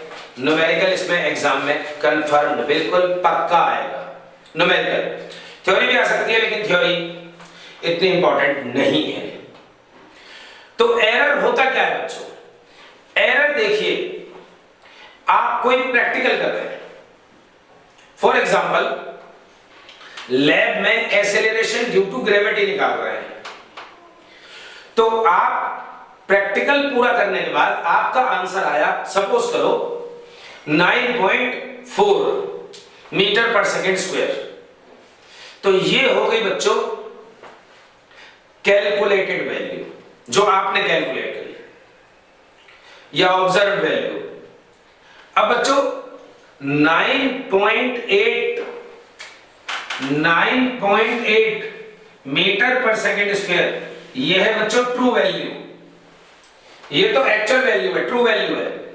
और तुमने जो निकाली मानो वो 9.4 मीटर पर सेकेंड निकाल दी, तो तुमने कैलकुलेट वैल्यू निकाल दी बच्चों, कैलकुलेटेड वैल्यू। तो एरर होता है, error difference between true value minus calculated value. तो difference between true value and calculated value is called error. Keep in mind बच्चों, ध्यान रखना कि एरर कभी भी नेगेटिव नहीं हो सकता। एरर मतलब किसी चीज में कमी रह गई, हमसे थोड़ी बहुत गलती हो गई, तो इसलिए एरर कभी भी नेगेटिव नहीं हो सकता। मैं एक एग्जांपल से आपको एरर की कुछ टाइप्स समझाता हूं बच्चों। एरर की वजह सुन लो, क्या वजह हो सकती है एरर की? भाई एक तो हम खुद वजह हो सकते हैं एरर की, हमने कोई गलती कर दी तो पर्सनल एरर हो गया, इंस्ट्रूमेंट से कोई गलती हो गई या इंस्ट्रूमेंट में ही कोई कमी है तो बच्चों इंस्ट्रूमेंटल एरर हो गया, मान लो आप पेंडुलम का एक्सपेरिमेंट कर रहे हो, हवा चल गई या हवा चलनी बंद हो गई, तो बच्चों वो एरर सराउंडिंग की वजह से हुआ तो सराउंडिंग एरर हो गया। जब हमें कुछ पता ही नहीं लगे कि किस वजह से एरर हो गया तो बच्चों वो रैंडम एरर हो गया। तो बहुत सारे टाइप्स के एरर हैं, आपके नोट्स में लिखे हुए हैं। अब मैं एक एग्जांपल से बच्चों आपको समझाता हूं कुछ और टाइप्स के एरर। तो क्या पता लगा आपको एरर कि बच्चों 9.8 मीटर पर सेकेंड स्क्वायर तो ट्रू वैल्यू हो गई जी की। ये जी की वैल्यू है बच्चों एक्सेलरेशन ड्यू टू ग्रेविटी, और 9.4 ये कैलकुलेटेड वैल्यू हो गई जो आपने करा। तो दोनों में जब डिफरेंस कर दोगे आप तो डिफरेंस होने के बाद जो वैल्यू निकलेगी उसको एरर कहते हैं। तो देखिए बच्चों एक एग्जांपल से, तो एग्जांपल है एरर का कि आपने मान लीजिए जी की वैल्यू कैलकुलेट कर रहे हैं, जी की वैल्यू, और उसमें बच्चों टाइम पीरियड आया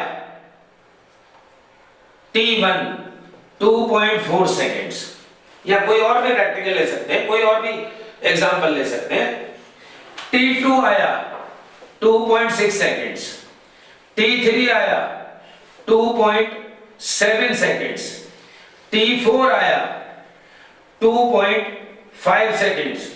मान लीजिए 4 ऑब्जर्वेशन आपने ली। तो बच्चों सबसे पहले आप क्या करेंगे, इनका मीन निकालेंगे। कीप इन माइंड इनका मीन निकाल दो। तो देखो बच्चों टी बार, तो ये तो क्वेश्चन है बच्चों, ये तो आपकी वैल्यूज दे रखी हैं कि आपने किसी प्रैक्टिकल में, वो पेंडुलम का हो या किसी चीज के टाइम पीरियड निकालने का हो, कुछ भी हो सकता है, या किसी की लेंथ मेजर करनी हो, किसी की विड्थ मेजर करनी हो, तो ये 4 रीडिंग्स आ गई आपके एक्सपेरिमेंट में। तो टी बार मीन वैल्यू निकाल लो, तो T1 plus T2 plus T3 plus T4 divided by 4।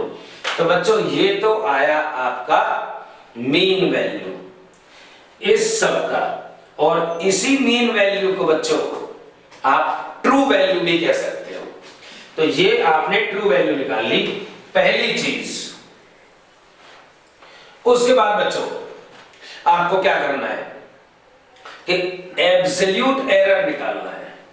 तो देखना जरा, एब्सोल्यूट एरर ये क्या निकाली आपने, मीन वैल्यू। अब एब्सोल्यूट एरर या एब्सोल्यूट वैल्यू, तो देखो बच्चों डेल्टा T1, तो बच्चों ये जो तुम्हारा T बार आया और ये रही तुम्हारी T1, जो भी वैल्यू बड़ी होती है बड़े में से छोटे वाला माइनस कर दो, क्योंकि एरर कभी नेगेटिव नहीं हो सकता। तो T bar minus T1 delta T2, T bar minus T2 delta T3, T bar minus T3 delta T4, T bar minus T4। तो बच्चों जो भी ये आंसर आएगा ये पॉजिटिव में होना चाहिए, ये नेगेटिव वैल्यू नहीं हो सकती बच्चों। तो सब पे मोड लगा दिया मैंने, अगर कोई नेगेटिव हुई तो। अब delta T1 delta T2 delta 3 delta T4 ये सब के सब होते हैं बच्चों एब्सोल्यूट एरर। अगला देखो mean absolute error, mean absolute error. तो मीन एब्सोल्यूट एरर में क्या होगा बच्चों कि ये जो निकला एब्सोल्यूट एरर, इनका मीन निकाल दो। तो डेल्टा T बार क्या हो जाएगा, delta T1 delta T2 delta T3 delta T4 divided by 4। ये निकल आया बच्चों मीन एब्सोल्यूट एरर आपका। अगले टाइप का एरर सुनो बच्चों, आपका रिलेटिव एरर। दो चीजें बची हैं आपकी, रिलेटिव एरर और परसेंटेज एरर। रिलेटिव एरर में क्या होगा बच्चों आपका, mean absolute error divided by mean value, इन दोनों को डिवाइड कर दो।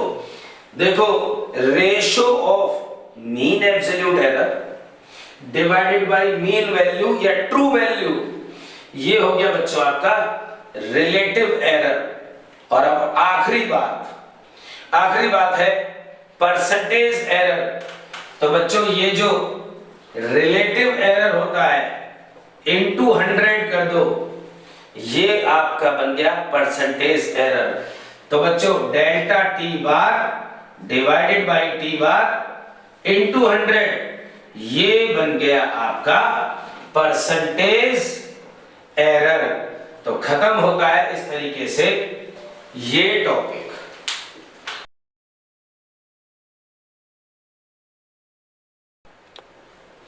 अब पढ़ते हैं बच्चों हम कॉम्बिनेशन ऑफ एरर या प्रोपगेशन ऑफ एरर। तो देखते हैं बच्चों एरर किस तरीके से होते हैं और चलते रहते हैं, और हम आपको निकलवाएंगे कि मैक्सिमम पॉसिबल एरर आपका क्या हो सकता है, मैक्सिमम, क्योंकि एरर हमेशा ऐड होते हैं। तो देखो बच्चों हम बात करेंगे सम, हम बात करेंगे डिफरेंस, हम बात करेंगे मल्टीप्लिकेशन, हम बात करेंगे डिवीजन और पावर। ये 5 कॉन्सेप्ट हम पढ़ेंगे। तो सबसे पहले जरा सुनना सम के बारे में। सम, एरर्स का सम कैसे होता है। तो मान लो बच्चों delta A and delta B absolute error है, मतलब ए कोई क्वांटिटी है और उसमें एरर हो जाता है कुछ, और बी कोई क्वांटिटी है उसमें भी एरर हो जाता है कुछ।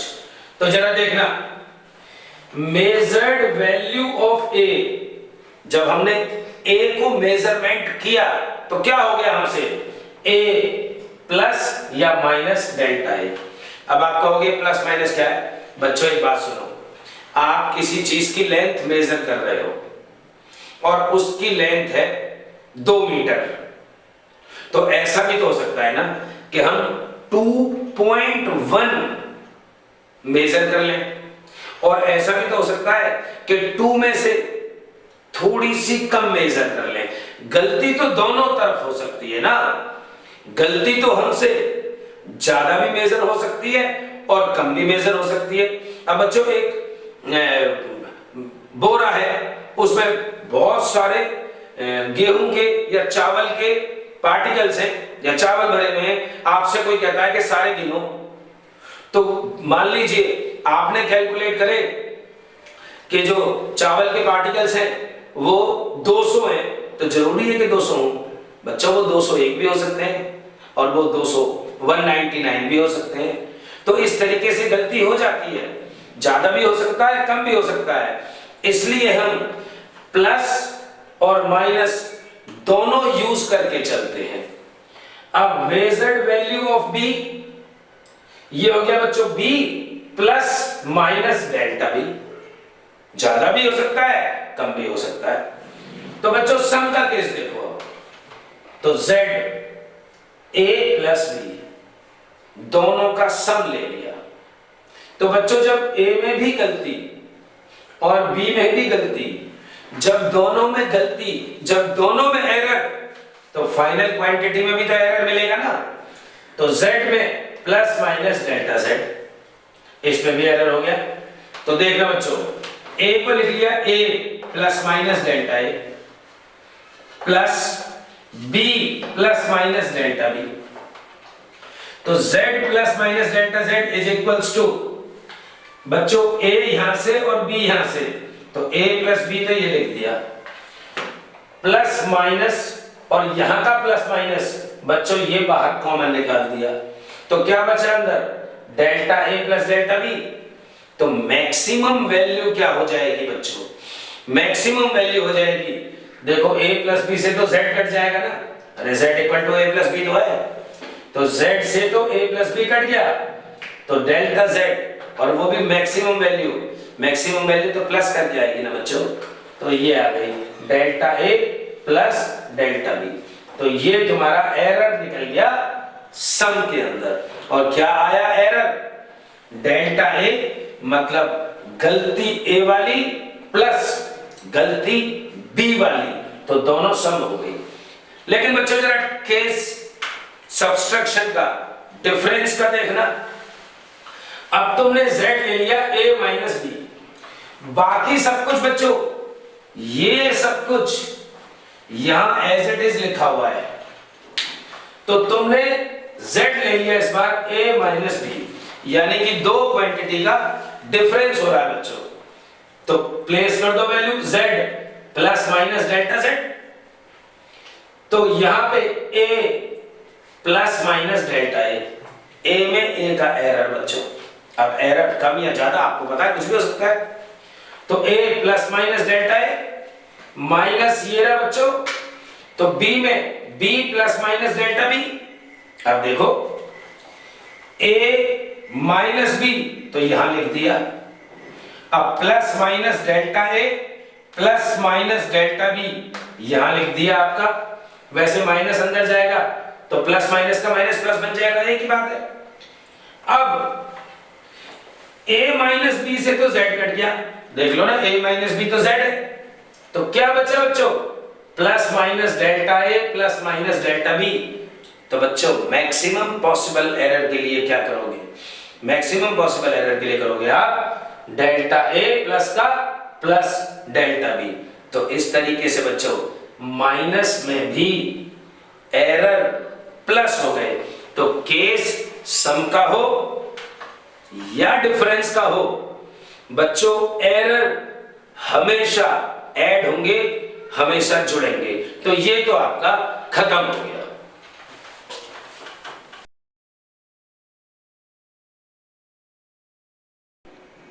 अब बच्चों डिस्कस करते हैं प्रोडक्ट ऑफ एरर्स। तो जरा देखना कि प्रोडक्ट में क्या आंसर आता है। तो a मल्टीप्लाई b, ये z हो गया बच्चों। अब जरा एरर के साथ पढ़ते हैं।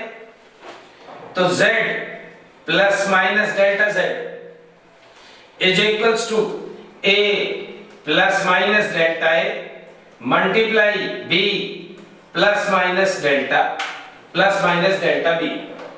तो b में b एरर बच्चों। ये जो डेल्टा a और डेल्टा b है ये बहुत बहुत ज्यादा छोटे हैं। अब आप गलती करोगे किसी चीज में तो बहुत कम ही तो करोगे, ये थोड़ा ना कर सकते हो कि गलती बहुत बड़ी हो जाए। गलती मेजरमेंट में बहुत छोटी होती है, बहुत स्मॉल मिस्टेक्स होती हैं, और उन्हीं को एरर कह देते हैं। तो z plus minus delta z बच्चों, इसकी मल्टीप्लाई इसमें कर लो। तो a मल्टीप्लाई b, फिर a की मल्टीप्लाई इसमें कर लो, तो plus minus a delta b, फिर इसकी मल्टीप्लाई बच्चों इसमें कर लो, तो plus minus delta a into b, और फिर बच्चों इसकी मल्टीप्लाई इसमें कर लो। तो देखना डेल्टा a बहुत छोटी चीज, मल्टीप्लाई डेल्टा b बहुत छोटी चीज। तो दो छोटी चीजों की मल्टीप्लाई बच्चों बहुत ज्यादा छोटी हो जाएगी। तो ये बच गया plus minus delta a into delta b। ठीक है बच्चों, अब इस पूरे को डिवाइड कर दो z से, पूरे को डिवाइड कर दो। तो देखना बच्चों 1 plus minus delta z by z is equals to a into b को क्या लिख सकते हो बच्चों? z लिख सकते हो। तो ये बन गया z divided by z plus minus a into delta b divided by z plus minus delta a into b divided by z और plus minus delta a into delta b divided by z। अब देखना बच्चों delta a और delta b तो पहले ही बहुत ज्यादा छोटी क्वांटिटी है और अब डिवाइड हो गई बड़ी क्वांटिटी से। तो बच्चों ये पूरा पोर्शन नेग्लेक्ट हो गया, ये बेकार हो गया बच्चों, यूजलेस हो गया। अब देखना z बाई z, ये भी तो 1 बन गया बच्चों। तो 1 से तो 1 खत्म हो गया, 1 से तो 1 खत्म हो गया, तो देखना क्या बचा, plus minus delta z by z is equals to a multiply delta b, यहां लिख लो बच्चों a इंटू b, बच्चों z की जगह a इंटू b लिख दिया। अब plus minus delta a into b, z की जगह a इंटू b, तो देखना बच्चों a से तो a कैंसिल हो गया और b से b कैंसिल हो गया, तो बच्चों मैक्सिमम पॉसिबल एरर के लिए क्या लिख सकते हो अब आप कि delta z by z is equals to delta a by a plus delta b by b। तो देखिए बच्चों इस तरीके से जो आपका मल्टीप्लिकेशन था उसका फाइनल रिजल्ट बच्चों ये आ गया। तो जब भी कभी आप न्यूमेरिकल करोगे मल्टीप्लिकेशन के, तो बच्चों ये फॉर्मूला आपको यूज करना पड़ेगा। तो इस तरीके से मल्टीप्लिकेशन का भी कॉन्सेप्ट खत्म होता है। तो z बन गया delta z by z, a delta a by a plus delta b by b, तो ये फॉर्मूला खत्म हो गया आपका।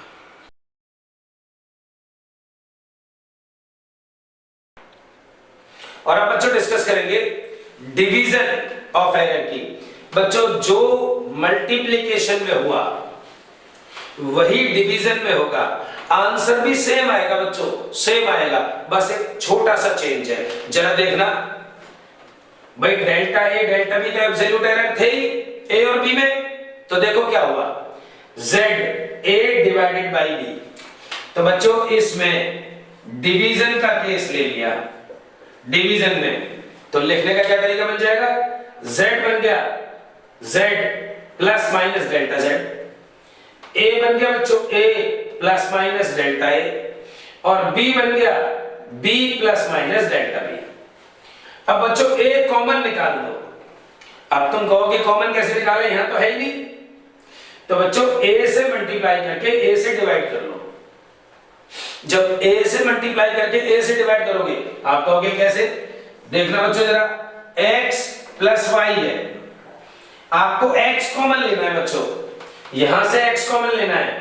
अब आप कहोगे यहां तो x है ही नहीं, अरे तो क्या हो गया बच्चों, मल्टीप्लाई करके डिवाइड कर लो ना। देखना x से मल्टीप्लाई कर लिया, x से डिवाइड कर दिया, x कॉमन ले लो तो 1 plus y divided by x बच गया ना बच्चों, ये तरीका होता है ना। अब देखो यहां से a बाहर निकाल दो, तो a ये रहा, यहां तो बच गया 1 plus minus delta a divided by a। बच्चों ये डेल्टा a और ये a है, ऐसा मत कर देना कि a से a काट दो, वो गलत हो जाएगा। देखना ऐसे थोड़ा होता है कि 0.2 डिवाइडेड बाई 2 है, तो 2 से 2 थोड़ा ना काट सकते हो कि पॉइंट बच गया, ऐसा तो नहीं हो सकता ना, तो ये चीज तो गलत है। तो इसलिए 1 plus minus delta a divided by a, पूरा डिवाइड। अब बात आती है इसमें से b कॉमन लेने की, तो बच्चों b बाहर निकाल दो, तो जैसे ऊपर हुआ सेम वैसे ही कर लो, 1 plus minus delta b divided by b। अब ये जो बच्चों a डिवाइडेड बाई b बचा, ये तो आपने लिख लिया यहां तो वही है z plus minus delta z by z, भाई ये यहां आ गया, ये यहां आ गया, तो ये a डिवाइडेड बाई b ये लिख दिया बच्चों। अब इस चीज को जो डिवीजन में, इसको ऊपर ले जाओ बच्चों, तो जब आप ऊपर लेके गए तो देखना 1 plus minus delta b by b, 1 plus minus delta b by b की पावर -1 बन गई, पावर -1 बन गई बच्चों। अब जब ये -1 बन गई तो a डिवाइडेड बाई b को क्या लिख सकते हो बच्चों, आप z लिख सकते हो। देखो a divided by b, a divided by b, z बन गया बच्चों, तो ये तो बन गया z। अब यहां बच्चों बाइनोमियल थ्योरम अप्लाई कर लो, आपको सिखाई थी मैंने मैथमेटिकल टूल्स में बाइनोमियल थ्योरम क्या थी, मैं एक बार आपको हिंट दे दूं, 1 प्लस या माइनस x की पावर n, तो ये बन जाता है 1 प्लस माइनस n, नीचे आ जाएगा बच्चों nx हो जाता है nx। जैसे कि 1 प्लस या माइनस x की पावर -1 है, तो बच्चों जब ये -1 नीचे आएगा तो 1 प्लस की जगह माइनस, माइनस की जगह प्लस x हो जाएगा। ये है बच्चों बाइनोमियल थ्योरम BT। अब देखना यहां से, अब बच्चों इसकी इसमें मल्टीप्लाई करो, और मल्टीप्लाई करो बच्चों वैसे ही होगा जैसे आपको पिछला मल्टीप्लिकेशन सिखाया है। इसकी मल्टीप्लिकेशन इसमें, फिर इसकी मल्टीप्लिकेशन इसमें, फिर इसकी मल्टीप्लिकेशन इसमें, फिर इसकी मल्टीप्लिकेशन इसमें, और बच्चों इस तरीके से z से तो z खत्म हो ही जाएगा, यहां 1 बचेगा, और चलते चलते चलते चलते बच्चों आंसर वही आ जाएगा जो मल्टीप्लिकेशन में आया। क्या आ जाएगा? Delta a by a plus delta b by b। तो बच्चों आपने एक चीज देखी, ये मैक्सिमम पॉसिबल एरर है बच्चों, मैक्सिमम पॉसिबल एरर। और यहां से आपने क्या देखा कि सम और डिफरेंस का रिजल्ट तो सेम है, और मल्टीप्लिकेशन और डिवीजन का रिजल्ट सेम है बच्चों। तो इस तरीके से सम, डिफरेंस, मल्टीप्लाई और डिवाइड तो हो गए खत्म।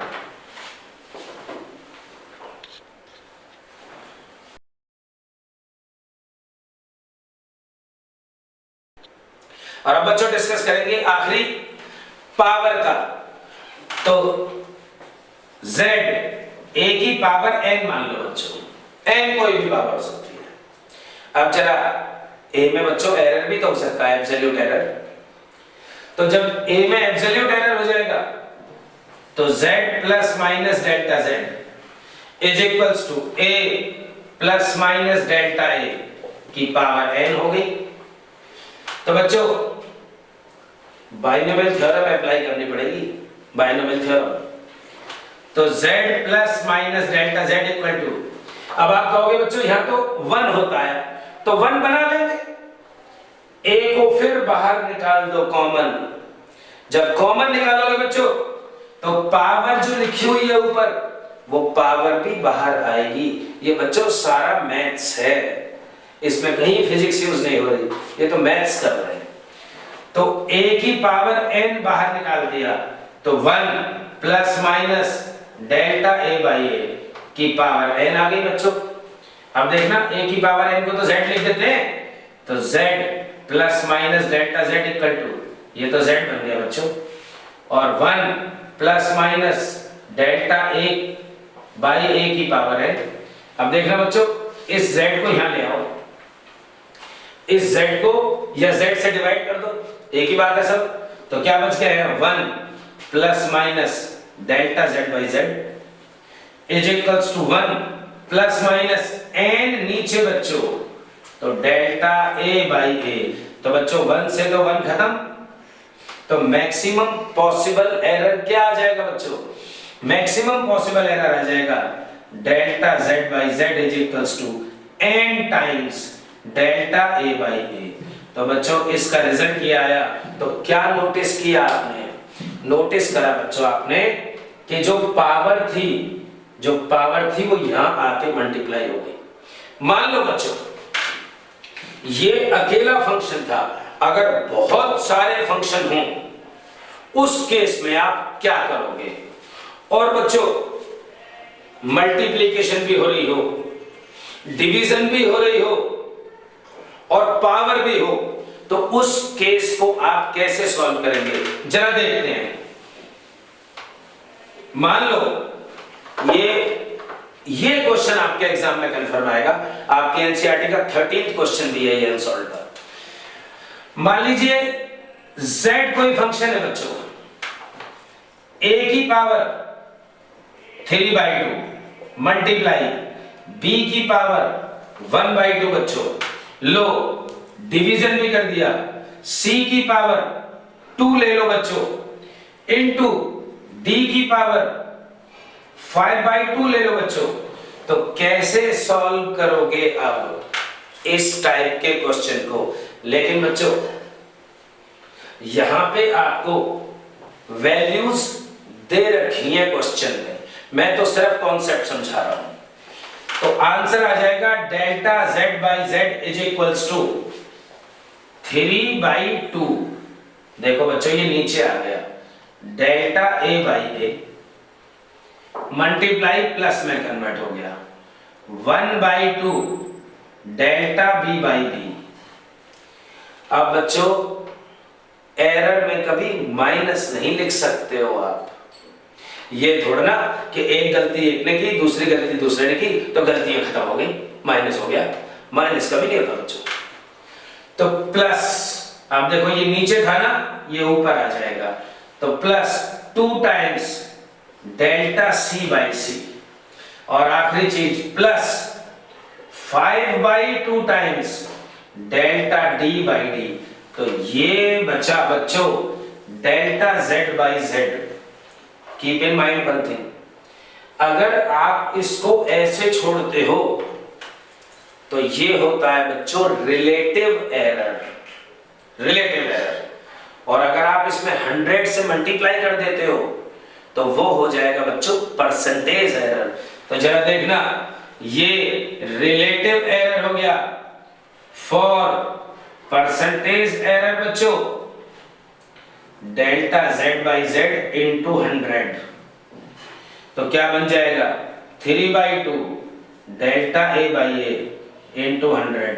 तो बच्चों इसको बोलेंगे हम परसेंटेज एरर इन ए। क्या बोलेंगे इसको? Percentage error in A plus 1/2 times delta b by B into 100। इसको बोलेंगे percentage error in B plus 2 times delta C by C into 100 percentage error in C, और लास्ट में 5/2 times delta D by D into 100। तो ये बन गया बच्चों percentage error इन D. और कभी कभी आपको परसेंटेज एरर दिए हुए होते हैं, तो use this type of formula. आपकी एनसीईआरटी का 13th क्वेश्चन है, एग्जाम में जरूर आता है। एक दो बात और मैं आपको सिखाना चाहता हूं, एक दो बात और सीख के देखना जरा। देखो माना एरिया है ए, लेंथ इंटू विड्थ। अब आपसे रिलेटिव एरर या परसेंटेज एरर चाहता है वो, तो delta A by A delta L by L plus delta B by B, ये बन गया बच्चों फॉर्मूला। ये फॉर्मूला बन गया, तो ये रिलेटिव एरर बन गया। अगर परसेंटेज एरर निकालना है इनटू 100 कर दो।